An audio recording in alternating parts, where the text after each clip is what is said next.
इतिहास गांधी परिवार और बच्चन परिवार के रिश्तों में उतार चढ़ाव का गवाह रहा है। दोनों परिवार एक दूसरे के लंबे समय तक दोस्त रहे, लेकिन उसके बाद बच्चन गांधी परिवार के संबंधों में विश्वास और भरोसे की गाड़ी पटरी से उतर गई। दोनों परिवार के रिश्ते की कहानी किसी बॉलीवुड ड्रामा से कम नहीं है, जहां कई ट्विस्ट और टर्न हैं। तो आइए आपको पूरे ट्विस्ट एंड टर्न के बारे में बताते हैं। अमिताभ बच्चन के पिता विदेश मंत्रालय में हिंदी अधिकारी के रूप में काम करते थे।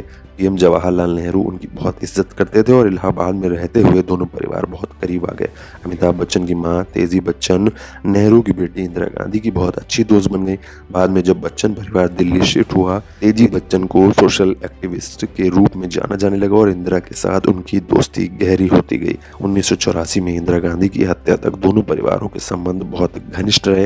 ये रिश्ता अमिताभ और राजीव गांधी की दोस्ती के रूप में भी आगे बढ़ता रहा। ये अमिताभ बच्चन ही थे जो 13 जनवरी 1968 को सुबह कड़ाके की सर्दी में पालम एयरपोर्ट पर सोनिया गांधी को लेने पहुंचे थे। इस दिन सोनिया गांधी राजीव की मंगेतर के रूप में भारत पहुंची थी। सोनिया को बच्चन परिवार के घर ठहराया गया और तेजी ने उनको भारतीय संस्कृति और तौर तरीकों के बारे में समझाया। खबरों के मुताबिक राजीव गांधी जब सोनिया गांधी से शादी करने की तैयारी में थे, तेजी बच्चन ने ही मध्यस्थता के रूप में परिवार में भूमिका निभाई और इंदिरा गांधी को इसके लिए तैयार किया। इंदिरा गांधी एक इटालियन लड़की से अपने बेटे की शादी को लेकर अनिच्छुक थी। 1969 में जब सोनिया और राजीव गांधी की शादी पक्की हो गई, सोनिया और उनका परिवार कुछ दिनों के लिए 13 विलिंगडन क्रेसेंट स्थित बच्चन परिवार के घर पर ठहरा। 1984 में अमिताभ और राजीव गांधी के रिश्ते नई ऊंचाई पर थे। राजीव गांधी ने अपने दोस्त अमिताभ बच्चन को कांग्रेस के टिकट पर इलाहाबाद से चुनाव लड़ने के लिए तैयार कर दिया। 1984 में जब अमिताभ बच्चन को इलाहाबाद से कांग्रेस का टिकट मिला और उन्होंने बड़े अंतर से हेमंती नंदन बहुगुणा को हराया, तो दोनों परिवारों के लिए एक गर्व का क्षण था।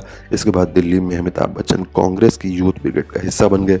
सतीश शर्मा, अरुण नेहरू, अरुण सिंह और कमलनाथ के साथ उनकी तुलना होने लगी।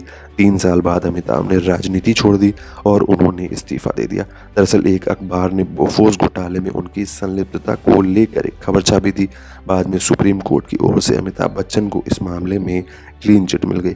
रक्षा सौदे ने पुराने दोस्तों में मतभेद के बीच रोक दिए। बुरे हालात में भी दोनों परिवारों ने रिश्ते का दिखावा बनाए रखा और प्रियंका गांधी की शादी में अमिताभ बच्चन भी शामिल हुए। राजनीति में छोटी पारी खेलने के बाद अमिताभ बच्चन 1988 में एक बार फिर से बॉलीवुड में लौटे, लेकिन शहंशाह की सफलता के बाद बॉक्स ऑफिस पर उनकी फिल्में औंधे मुंह गिरने लगी। 1991 में फिल्म हम के हिट होने के बाद लगा कि अमिताभ की किस्मत पलटेगी, लेकिन क्षणिक सफलता का समय था। 1992 के बाद अमिताभ बच्चन को 5 सालों के लिए एक तरह से फिल्मों से संन्यास तक लेना पड़ा। 1991 में राजीव गांधी की हत्या के बाद दोनों परिवारों के रिश्ते बिगड़ते गए। गांधी परिवार को महसूस हो रहा था कि बुरे वक्त में अमिताभ बच्चन उन्हें अकेला छोड़कर चले गए।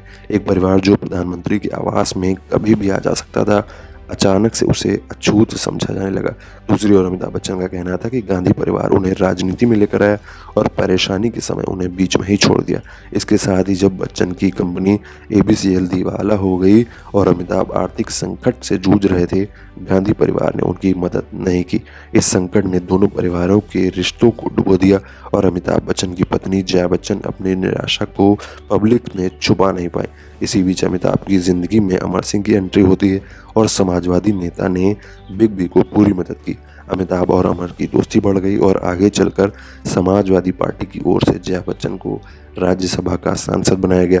अमिताभ बच्चन के अमर सिंह के साथ जाने से गांधी परिवार के साथ उनकी दूरियां बढ़ती चली गईं। 2004 के चुनावों में जब जया बच्चन ने कहा कि जो लोग हमें राजनीति में लेकर आए वो हमें संकट में छोड़कर चले गए, वो लोगों के साथ विश्वासघात करने वाले हैं। इसके बाद राहुल गांधी ने जवाब दिया कि बच्चन परिवार झूठ बोल रहा है। इतने सालों बाद वो क्यों आरोप लगा रहे हैं? अमिताभ बच्चन 2 दशक पहले राजनीति में आए और अब उन्होंने अपनी वफादारी बदल ली है। जो लोग गांधी परिवार को जानते हैं उन्हें पता है कि हमने किसी के साथ विश्वासघात नहीं किया। लोग जानते हैं कि किसने किसको धोखा दिया। लोग ये भी जानते हैं कि उनकी वफादारी किसके साथ है। इसके बाद अमिताभ बच्चन ने भी अपनी बात रखी। वो लोग राजा हैं और हम रंक हैं। रिश्ते की निरंतरता शासक के मूड पर निर्भर करती है। अब वो मेरे परिवार पर झूठ बोलने का आरोप लगा रहे हैं। कांग्रेस के राजनीतिक दुश्मन रहे बाल ठाकरे के साथ अमिताभ बच्चन की घनिष्ठता ने इसे और खराब कर दिया। ठाकरे हमेशा अमिताभ बच्चन के साथ खड़े रहे, चाहे वो फिल्म सरकार की रिलीज का मामला हो या उनके भतीजे राज ठाकरे का अमिताभ बच्चन पर महाराष्ट्र के साथ विश्वासघात करने का आरोप लगाना हो।